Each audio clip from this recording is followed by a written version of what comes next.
What amplification components should I choose for Neurotech? Imagine trying to listen to a whisper in a noisy room. That's what recording tiny neural signals can feel like. Choosing the right amplification components is key to making those signals clear and useful.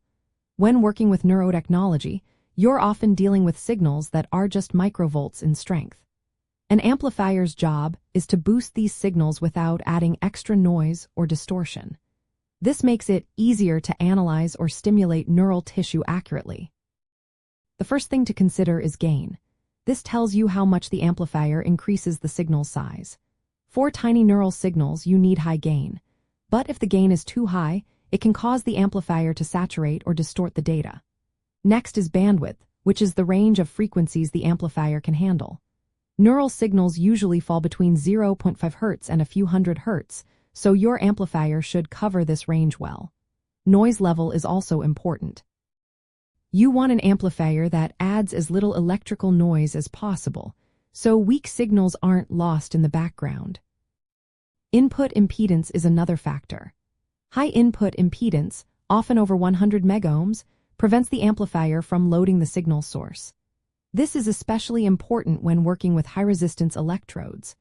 The common mode rejection ratio measures how well the amplifier can reject noise that appears on both input wires, like power line interference. A high ratio, over 80 decibels, is desirable for cleaner signals. If your system includes analog to digital conversion, the sampling rate must be at least twice the highest frequency of interest. For most brain signals, 256 samples per second or higher works well. The resolution, or the number of bits used to digitize the signal, also matters.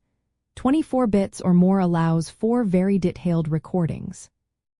In Neurotech, you'll find different types of amplifiers. Bioamplifiers are used in electroencephalography and electromyography, often with multiple channels to record from several sites at once. Integrated neural amplifiers are tiny, low-power circuits designed for implantable devices. They often come as part of a system-on-chip that can also process signals and deliver stimulation. Stimulation amplifiers are built to deliver controlled electrical pulses to nerves or brain tissue. They handle higher voltages and currents safely and precisely. When choosing amplification components, think about your specific application. Are you recording brain waves, single neuron activity, or stimulating nerves?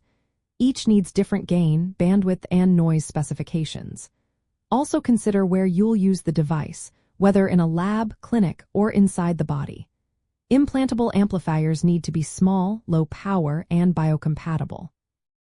Many modern systems combine amplification with signal processing, wireless communication, and real-time feedback.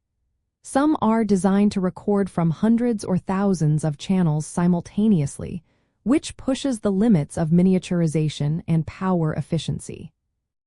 Recent advances include tiny wireless implantable amplifiers that can both record and stimulate with high precision. There are also integrated chips that combine recording, processing, and stimulation functions, making devices smaller and more efficient. Selecting the right amplification components is more than just an engineering choice.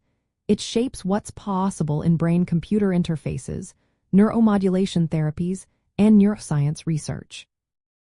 The better the amplifier, the clearer your signals, and the more precise your control over neural activity. To start, define your goals, whether you want to record, stimulate, or both, and consider the signals you need to handle. Match these needs with the amplifier's specifications, and you'll be well on your way to building effective neurotechnology systems.